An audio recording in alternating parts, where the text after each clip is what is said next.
ನಮಸ್ಕಾರ ಎಲ್ಲರಿಗೂ.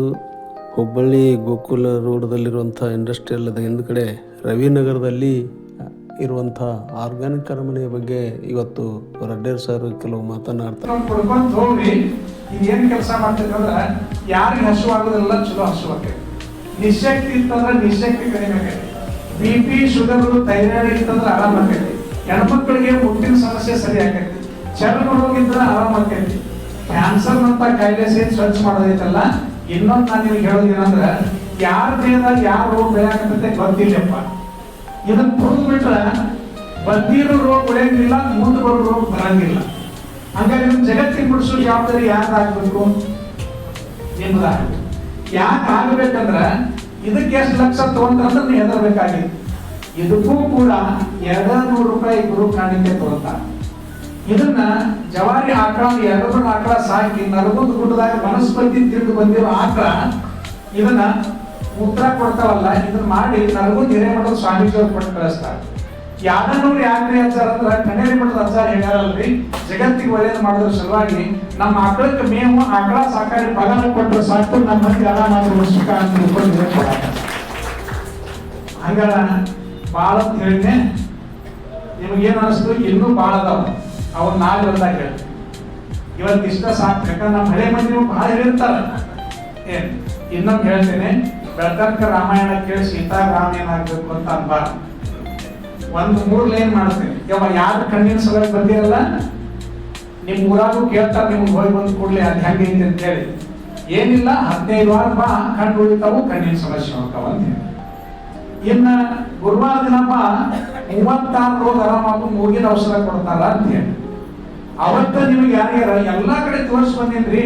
BP sugar, thyroid, joint pain, kidney stone, ಮೂಲವಾದಿ, ಮುಟ್ಟಿನ ಸಮಸ್ಯೆ, ಚರ್ಮ ರೋಗಕ್ಕೆ ಔಷಧ ಕೊಡ್ತಾರ, ಕಡಿಮೆ ರೊಕ್ಕದಾಗ ಕೊಡ್ತಾರ. ಇದಾದ್ಮೇಲೆ ಈ ಗೋ ಅಮೃತ ಕುಡಿಯಾಕ ಕೊಡ್ತಾರ. ಇದು ನನಗೆ ಏನ್ ಅನಿಸ್ತದೆ ಅಂದ್ರೆ, ಈ ಇಲೆಕ್ಷನ್ ನಿಲ್ಲೋ ಪಕ್ಷದವಲ್ಲ, ಯಾವ್ಯಾವ ಹೇಳಿ ನಿಮ್ಗೆಲ್ಲ ಗೊತ್ತದ, ನನಗೆ ಗೊತ್ತಿಲ್ಲ. ಬಿಜೆಪಿ, ಕಾಂಗ್ರೆಸ್, ಜನತಾದಳ ಅವ್ರ ಚಿಹ್ನೆ ಅದಾವಲ್ಲ, ಏನವ್ರಿ?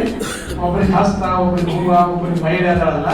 ಅವ್ರು ಹೆಂಗ ತಮಗ್ ಚಿಹ್ನೆ ಮಾಡ್ಕೊಂಡಾರಲ್ಲ, ನಾ ಅಂತೀನಿ ನಮ್ಮ ಮಂದಿ ಇದನ್ನ ನಮ್ ಚಿಹ್ನೆ ಮಾಡ್ಕೊಳ್ಳೋಣ ಅಂತ ನಾನು ಹೇಳ್ತೇನೆ. ನಮ್ಮದು ರೋಗ ಮುಕ್ತ ಮನೆತನ ಆಗ್ಬೇಕಾಗಿತ್ತಂದ್ರ ನಮ್ಮ ಮನ್ಯಾಗ ಗೋವಾಲಕಾಯಿ ಇರ್ಬೇಕು. ಓದಿರಲ್ಲಪ್ಪ, ಕುಡಿತೀರಿ ನೋಡ್ರಿ. ಅಷ್ಟ ಅಲ್ಲ, ಈ ವರ್ಷ ನಿಮ್ ಮದುವೆ ಬೀಗರಿಗೆ ಆಯಾರ ಮಾಡೋದಿಲ್ಲ, ಇದನ್ನ ಮಾಡಿ ಇಷ್ಟೇ.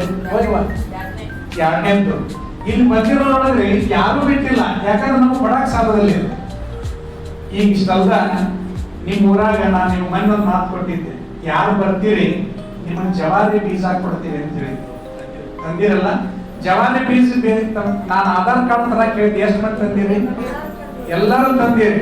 ಬಹಳ ಸಂತೋಷ, ಬಹಳ ಸಂತೋಷ. ಹಂಗಾರ ನಮ್ಮ ಕಾಮತ್ ಅವರು ಬಂದಾರ, ನಮ್ಮ ಸುರೇಶ್ ಗುಡಾರದ ಸರ್ ಬಂದಾರ, ನಮ್ಮ ಹಿರಿಯರೆಲ್ಲ ಅದಿರಲ್ಲ. ಇವತ್ತ ನಿಮ್ಗ ಬೀಜ ಕೊಡಾಕತ್ತೀವಿ.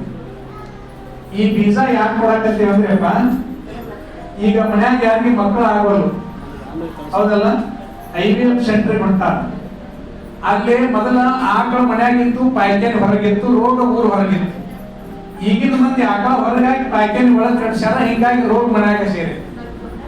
ಇನ್ನ ಮಕ್ಕಳು ಆಗದೆ ಇರೋದಕ್ಕೆ IVF ಸೆಂಟರ್ ಪರಿಹಾರ ಅಲ್ಲ. ನಾವೇನು ಕಾಯಿಪಲ್ಲೆ, ಹಣ್ಣು, ತರಕಾರಿ ತರ್ತೇವಲ್ಲ ಮಾರ್ಕೆಟ್ನಾಗ ಚಲೋ ಚಲೋ ಚಲೋ ಅಂತೇಳಿ, ಅದು BT ಬೀಜದಿಂದ ಮಾಡಿರೋ ಕಾಯಿಪಲ್ಲೆ ಐತಿ. ಅದು ತಾ ಮಾತ್ರ ಹುಟ್ಟು ಬಂದವಿನ ಇನ್ನೊಬ್ರು ಹುಟ್ಟಿಸುವುದಿಲ್ಲ. ಆ ಕಾಯಿಪಲ್ಲೆ ತಿಂದಿರೋ ನಮ್ಮ ಮನೆ ಹೆಣ್ಮಕ್ಳು ಗಂಡ್ಮಕ್ಳು ಇನ್ನೊಬ್ರು ಹುಟ್ಟಿಸೋಂಗಿಲ್ಲ. ಅಂದ್ರ ನಮ್ಮ ಉದಾಹರಣೆ ಮಂದಿ ಇರಂಗಿಲ್ಲ ಮುಂದ. ಇನ್ನು 10 ವರ್ಷ ಹೋದ್ರ ಒಂದ್ ಊರಾಗ 100 ಮನಿ 20 ಮನಿಗೆ ಅಷ್ಟ ಮಕ್ಕಳು ಆಗ್ತಾವ, 80 ಮನಿಗೆ ಮಕ್ಕಳು ಆಗುದಿಲ್ಲ. ಅದಕ್ಕ ನಿಮಗ ಇಲ್ಲಿ ಏನ್ ಬೀಜ ಕೊಡಕತ್ತೇವಲ್ಲ, ಒಂದ್ ಗುಚ್ಚ ಕೊಡಪ್ಪ. ಈ ಬೀಜ ನೆನಪಿಟ್ಕೊಳ್ರಿ, ನಿಮಗ್ ಬಂಗಾರ, ವಜ್ರ, ವೈಡೂರ್ಯ, ಆಸ್ತಿ, ಕೂಲಿ, ಹೊಲ ಸಿಗ್ಬೋದು ಕಡೆ ಈ ಜವಾರಿ ಬೀಜಿಗೆ ಸಿಗೋದಿಲ್ಲ. ಮುಗಿಸ್ಬಿಟ್ಟಾರ ಕಳ್ರಲ್ಲ. ಈ ಬೀಜ ತರಕ ನಾವು ರಾಜ್ಯ ದೇಶದ ಮೂಲಿಗೆ ಅಡ್ಡಾಡೇವಿ. ಒಂದು ಬೀಜ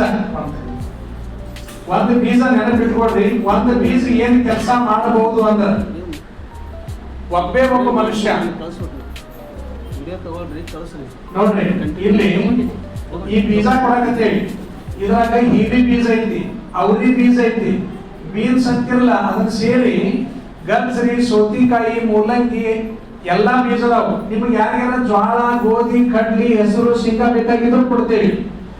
ಈ ಒಂದು ಬೀಜ ಐತಲ್ಲ ನಿಮ್ಗೆ ಏನ್ ಕೆಲಸ ಮಾಡ್ತೈತೆ ಅಂದ್ರ ಈ ಒಂದ್ ಅವ್ರಿ ಬೀಜ ಹೋಗಿ ನಿಮ್ ಹಿತ್ತಲಾಗ ಊರಿದೆ ಅಂತ ಇಟ್ಕೊಳ್ರಿ, ನಿಮ್ ಹೊಲದಾಗ ಹಾಕಿ ಹುಟ್ಟಿದ ಅಂತ ಇಟ್ಕೊಳ್ರಿ. ಇದು ಹುಟ್ಟಿತು ಅಂದ್ರ ನಾಳೆ ಎಷ್ಟು ಕೊಡ್ಬೋದು? ಇದು ಕಾಯಿನ ಎಷ್ಟು ಹಾಕ್ಬೋದಪ್ಪ? ಭಾಳ ಅಂದ್ರೆ ಇದಕ್ಕೆ ಆಯುಷ್ಯ ಇದು ಹುಟ್ಟಂದ್ರ ಮತ್ತಿದು ಎಷ್ಟೋ ಮಂದಿ ಹೊಟ್ಟಿಸ್ಬಿಡ್ತಾರೆ. ನಾ ಏನಂತೇನಿ, ಈ ಬೀಜ ನಮ್ ಸರ್ಕಾರ ಹಿತ್ತಲಾಗ ಊರಿ ಬಿಟ್ಟಾದ್ರೆ ಬೇಲಿಗೆ ಹಬ್ಬತೈತಿ. ಆ ಬೇಲ್ಯಾಗ 3 ತಿಂಗಳದಾಗ ಬಳ್ಳಿ ತುಂಬಾ ಕಾಯಿ ಬರ್ತಾವಲ್ಲ, 100 ಕಾಯಿ ಬಿಡುತ್ತಂತ ಇಟ್ಕೋರಿ. 90 ಕಾಯಿ ಹರ್ಕೊಂಡು ತಿನ್ರಿ, ನೀವು ಊಟಕ್ಕೆ ಬಳಸ್ರಿ. 10 ಕಾಯಿ ಆ ಗಿಡದಾಗ ಬಿಡ್ರಿ. ಆ ಬೀಜಕ್ಕವಲ್ಲ, ಆ ಬೀಜ ತೆಗೆದು ಇಟ್ಕೊಂಡು ಮತ್ತೆ ನೀವು ಬಾಸು ಇದ್ದಾರೆ ಕೊಡ್ರಿ. ನಿಮ್ಮ ಮನೆ ನಾವು ಬೀಜ ಉತ್ಪಾದನೆ ಮಾಡಕತ್ತೀವಪ್ಪ, ಯಾಕಂದ್ರೆ ನೀವು ವಂಶ ಉಳಿಲಿ ಅಂತ ಕೊಟ್ಟ ಬಂಗಾರ ದೊಡ್ಡ ಬೀಜ ದೊಡ್ಡದ, ಬೀಜನ ದೊಡ್ಡದಲ್ಲ, ಬಂಗಾರದ ಮುಂದೆ ಏನು ಅಲ್ಲಲ್ಲ ಅಲ್ರಿ ಸರ್. ಅದಕ್ಕಾಗಿ ಈ ಒಂದು ಬೀಜ ಅಂತ ಯಾರು ತಗೊಂಡು ಹೋಗಿರಲ್ಲ, ಇದು ಬೀಜ ಅಲ್ಲ, ನಮ್ಮ ವಂಶವನ್ನೇ ಉದ್ಧಾರ ಮಾಡುವಂತಹ ಬೀಜ ಅಂತೇಳಿ ಪೂಜೆ ಮಾಡಿ ನಿಮ್ಮ ಮನೆ ಜಗಲಿ ಮೇಲೆ ಇಟ್ಟು ಇದನ್ನ ನೀವೆಲ್ಲರೂ ಕಿಲೋಮೀಟರ್ 32 ತರದ ಬೀಜ ನೀವೆಂದು ತಿಂದಿರಂಗಿಲ್ಲ ಅಂತ ಕಾಯಿಪಲ್ಯ ಸಹಿತರಾಗಿ ಇದನ್ನ ನೀವೇನಾರ ಮುಂದೆ ಪ್ರೀತಿ ಇತ್ತಂದ್ರ ಈ ಬೀಜ ಹಿಡಿದಿರ್ಲಿಪ್ಪ ನಮಗ ತಂದು ಕೊಡ್ರಿ. ನಾವು ನಿಮಗೊಂದು kg ಹೆಸರು ಕೊಟ್ವಿ ಅಂತ ಇಟ್ಕೊಳ್ರಿ. ಬೆಳೆದ ಮೇಲೆ ನೀವು 2 kg ಹೆಸರು ಕೊಡ್ರಿ. 1 kg ಗೋಧಿ ಕೊಟ್ರಿ ಅಂದ್ರೆ 2 kg ಗೋಧಿ ಕೊಡ್ರಿ. ಎದಕ್ಕಾದ್ರೆ ನಮಗ್ ತಿನ್ನಾಕಲ್ಲ, ನಾವು ಇನ್ನೊಬ್ರಿಗೆ ಕೊಡ. ಇದು ನಾವು ಮಾಡ್ಬೇಕಲ್ಲ, ದೇಶದಾಗ ಮಾಡೋಣಲ್ರಿ ಯಪ್ಪ, ಮಾಡಬೇಕು, ಮಾಡಲೇಬೇಕು, ಮಾಡೋಣಲ್ರಿ. ಬಹಳ ಸಂತೋಷ, ನನ್ನ ಕಣ್ಣು ತುಂಬಿ ಬರ್ತದ. ಎಷ್ಟು ಮಂದಿ ರಾಜಕಾರಣಿಗಳು ದುಡ್ಡು ಕೊಟ್ಟು ಏನೇನೋ ಮಾಡಿ ಜನ ಕೂರಿಸ್ತಾರೆ ಕರೆ, ಆದ್ರೆ ನೀವೆಲ್ಲ ಪುಣ್ಯಾತ್ಮರು ಸೇರಿ ಎಷ್ಟು ಮಂದಿ ಕೊಡಿರಲ್ಲ. ನನಗ ಈ ಭೂಲೋಕದಾಗ ಸ್ವರ್ಗ ಅಂದ್ರೆ ಇದ ಅಂತ ಅಂತೀನಿ. ಈಗಾಗಲೇ ಯಾರಿಗೆ ಬೀಜ ಬೇಕು ಅವ್ರಿಗೆ ನಿಮ್ದು ಆಧಾರ್ ಕಾರ್ಡ್ ತಗೊಂಡ್ ಬರ್ರಿ. ನಮ್ಮ ತರುಣ್ ಅವ್ರು ಏನ್ ಮಾಡ್ತಾರ ಅಂದ್ರೆ ನಿಮ್ ಹೆಸರು ಬರ್ಕೊಂಡು ನಿಮ್ಗ ಒಂದೊಂದು ಪಾಕೆಟ್ ಕೊಡ್ತಾರೆ. ನಿಮ್ ಹೆಸರನ್ನ ಯಾರು ತಗೊಂಡ್ ಹೋಗ್ತಿರಲ್ಲ, ದೇವ್ರಿಗೆ ಸಂಕಲ್ಪ ಮಾಡಿ ತಗೊಂಡವ್ರು. ಈ ಬೀಜ ತಗೊಂಡ್ ಹೋಗ್ತೇನೆ, ನಾನು 1 ಲಕ್ಷ ರೂಪಾಯಿ ಬೇಕಾದ್ರೆ ಹಾಳು ಮಾಡ್ತೇನೆ ಕರೆ, ಇದ್ರಾಗಿಂದ 1 ಬೀಜನೂ ನಾನು ಹಾಳು ಮಾಡಂಗಿಲ್ಲ ಅಂತ. ಈ ಬೀಜ ಬೆಳೆದು ಇನ್ನೊಬ್ಬರಿಗೆ ಕೊಡ್ರಿ. 5 ವರ್ಷದಾಗ ನಾವ್ ಏನಾದ್ರು ಜವಾರಿ ಬೀಜ ಹೊಳ್ಳಿ ತಿನ್ನಾಕ ಚಲೋ ಮಾಡಿದ್ವಿ ಅಂದ್ರ ನಮ್ಮ ಮನ್ಯಾಗ ವಂಶ ಉಳಿತೈತಿ, ಎಂತೂ ದವಾಖಾನೆ ಹೋಗ್ದಾಗ ನಮ್ ಬದುಕಾಕೈತಿ. ಅದಕ್ಕಾಗಿ ನೀವು ಬೀಜ ಕೊಡ ಆಗ್ಬೋದ. ಮೊನ್ನೆ ಅಂಟಿಗೆಲ್ಲ ನಾವು 2,000 ರೈತರಿಗೆ ಕೊಟ್ಟಿದ್ವಿ ಏಪ್ರಿಲ್ದಾಗ. ಮೊನ್ನೆ ಶ್ರಾವಣ ಮಾಸದಾಗ ಅಲ್ಲಿ ಮೂಲಂಗಿ, ಕುಂಬಳಕಾಯಿ ಸಹಿತ ತಂದು ಪ್ರಸಾದ ಮಾಡಿಸೋರು ರೈತರ ದೇವರಿಗೆ. ಆ ಕೆಲಸ ನಾವು ನೀವು ಮಾಡೋಣ ಅಂತ ಹೇಳ್ತೇನೆ. ಇನ್ನೊಮ್ಮೆ ಈ ಬೀಜವನ್ನ ಬಿಡುಗಡೆ ಮಾಡ್ತೇವೆ. ಅದರ ಜೊತೆಗೆ ಒಂದಿಬ್ಬರು ನಮ್ಮ, ನಿಮ್ಮ ಹೆಸರು ಏನಪ್ಪ? ನೀವಿಬ್ಬರು ಬರ್ರಿ. ಸಾಯಿ ಅವರು ಅವ್ರ ಹೆಸರು ಏನಮ್ಮಂದು? ಸಾಯಿ ಅವರು, ಕಲ್ಪನಾ ಅವರು, ಅಮ್ಮನವರು. ಅವರು ಸಿರ್ಸಿಯಿಂದ ಬಂದಾರ. ಅವ್ರಿಗೊಂದು ಅಮೃತ ಬುಟ್ಟಿ ಕೊಟ್ಟು ಗೌರವಿಸಬೇಕು ಅಂತ ನಾನು ತರುಣ್ ಅವರಲ್ಲಿ ಕೇಳ್ಕೊಳ್ತೇನೆ. ಯಾಕೆ ನಾನು ಅವ್ರಿಗೆ ಗೌರವಿಸ್ಬೇಕಂತೀನಿ ಅಂದ್ರ, ಈ ತಾಯಿ ಕಣ್ಣಿಗೆ ಔಷಧ ಹಾಕೊಳಕ್ ಬಂದಾಳ ಖರೆ, ಭಕ್ತಿ ಭಾವ ಎಷ್ಟು ದೊಡ್ಡದೈತೆ ಅಂದ್ರ ನನ್ನ ಕಣ್ಣು ಆರಾಮಾಗತ್ತವು, ನಮ್ಮ ಮಂದಿಗೆಲ್ಲ ಆರಾಮಾಗತ್ತೈತಿ.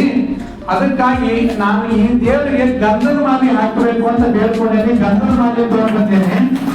ನಾಳೆ ನೀವು ದೇವರಿಗೆ ಪೂಜೆ ಮಾಡಕತ್ರಿ ಅಂದ್ರ ಭಸ್ಮ ಹಚ್ತಿರಲ್ಲ, ಆ ಜಗದಾಗ ಗಂಧ ದೇವ್ರಿಗೆ ಹಚ್ಚಬೇಕು ಅಂತ ಗಂಧದ ಕಟ್ಟಿಗೆ ತಂದು ಬಿಡ್ತಾರ ನಮ್ಮವ್ವ. ಅದಕ್ಕಾಗಿ ಈ ಭಕ್ತಿ ಭಾವ ಈ ಜಗತ್ತಿನಾಗ ಎದ್ದು ಬರ್ಲಿಕ್ಕೆ ಸಾಧ್ಯ ಇಲ್ಲ. ಮೊನ್ನೆ ಬುದ್ಧೇಬಿಹಾಳದಿಂದ ಒಬ್ಬ ಹೆಣ್ಮಗಳು ಎಣ್ಣೆ ತಗೊಂಡು ಬಂದು ಎಣ್ಣೆ ದೀಪ ಹಚ್ಚಿದ್ರ, ಮೊನ್ನೊಬ್ಬ ಹೆಣ್ಮಗಳು ಹೂವಿನ ಮಾಲೆ ತಂದು ಇಲ್ಲಿ ಬರ್ಬೇಕಾದ್ರೆ ಸಂಜೆ ಮಟ್ಟ ಆದ್ರೆ 300 ಮಂದಿ ಊಟ ಸಹಿತ ಕಟ್ಕೊಂಡು ಬಂದಿರ್ತಾರ. ಇನ್ನೊಬ್ರು ಇಂಥ ಹೆಣ್ಮಗಳು ಯಾರೋ ಆರಾಮಾಗ್ಯಾರಂತ ಅಲ್ಲಿ ಕನ್ನಿಕಾ ಪರಮೇಶ್ವರಿ ದೇವಸ್ಥಾನದಾಗ ಪ್ರತಿ ರವಿವಾರ ದಿನ ಬೆಳಿಗ್ಗೆ ಔಷಧ, ನಾವಿಲ್ಲಿ ಔಷಧ ಹಾಕ್ಬೇಕಂತ ದೇವರಿಗೆ ಅಭಿಷೇಕ ಆಗ್ತದೆ. ಜಗತ್ತಿನಾಗ ಎಲ್ಲರ ಖಂಡಿತ ಇಂಥ ಪ್ರೀತಿಯನ್ನ, ಇದೆಲ್ಲ ಪುಣ್ಯ ನಿಮ್ಮ ಮನೆಗೆ ಹೋಗ್ಲಿ ಅಂತ ನಾನು ಹೇಳ್ತೇನೆ. ನಮಸ್ಕಾರ. ಬರ್ರಿ, ಬರ್ರಿ ಸಂಗಮೇಶ್ ಜಿ, ಬರ್ರಿ ಬರ್ರಿ. ಆರಾಮದಿರಿ? ಬರ್ರಿ ಬರ್ರಿ ಬರ್ರಿ ಬರ್ರಿ. ದೇವ್ರ ನೋಡ್ರಿ, ಇವರು ಗಂಧದ ಮಾಲಿಯನ್ನ ತಂದ ದೇವ್ರಿಗೆ ಚಂದ ಮಾಡ್ಯಾರಲ್ಲ. ನಾವು ನೀವು ಎಲ್ಲರ ಪತಿಯನ್ನ ನಡ್ಕೊಳ್ಳೋರು. ಇವರೆಲ್ಲರಿಗೆ ದೇವರು ಇವ್ರ ಬದುಕು ಗಂಧದಂಗೆ ಎಲ್ಲರಿಗೂ ಬೆಳೆಯುವಂತ ಶಕ್ತಿಯನ್ನು ಅನ್ಕೊಳ್ಳಿ. ಸಾಯಿ ನೀವು ಕೂತ್ಕೊಂಡ್ರೆ ತಾಯಿ ಭಾಷೆ ಬರ್ರಿ, ಬೇಗ ಬೇಗ ಮಾಡಿ ಸನ್ಮಾನ ಮಾಡಿ.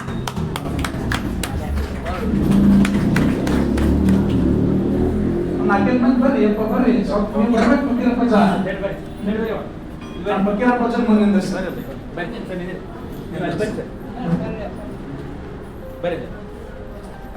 ಕುಮಾರ್ಜಿ ಔಷಧ ಚಲೋ ಮಾಡಿ ತರುಣ್ ಜಿ ಕುಮಾರ್ ನೀವು ಇದನ್ನ ಬರ್ಕೊಂಡು ಹೆಸರು ಬರ್ಕೊಳ್ಳೋದು ಆಧಾರ್ ಕಾರ್ಡ್ ತೊಗೊಳೋದು ಅವ್ರಿಗೆ ಇದನ್ನ ಕೊಡೋದು ವೀಸಾ ನೀವು ಔಷಧ ಹಾಕ್ತೀರ ತರುಣ್ ನೀವು ಮಾಡ್ತೀರಲ್ಲ ಎಸ್ ಥ್ಯಾಂಕ್ ಯು ಎಲ್ಲರಿಗೂ ಒಳ್ಳೆಯದಾಗಲಿ. ಮತ್ತೊಮ್ಮೆ ದೀಪಾವಳಿ ಶುಭಾಶಯಗಳು.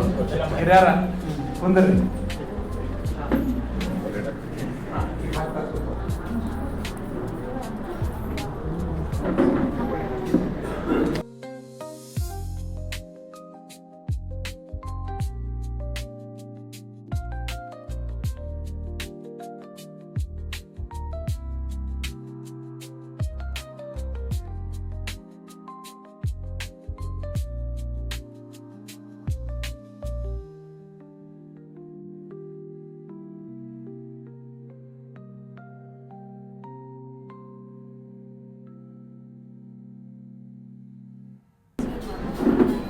ಆಮೇಲೆ ಯಾರು ವೀಸಾ ಬೇಕಂತ ಮಾಡಿರಲ್ಲ ನಿಮ್ಮದು ಕಾಗದ ಕೊಡೋದು ಇಲ್ಲಿ ಹೆಸರು ಬರ್ಕೋತಾರ, ನಿಮ್ ಫೋನ್ ನಂಬರ್ ಹೇಳ್ಬೇಕು, ಅವರು ನಿಮ್ಗೆ ವೀಸಾ ಕೊಟ್ಟೆ ಬರ್ಕೊಂಡು ನಿಮ್ಗೆ ಕೊಟ್ಟು ಕಳಿಸ್ಬಿಡ್ತಾರೆ.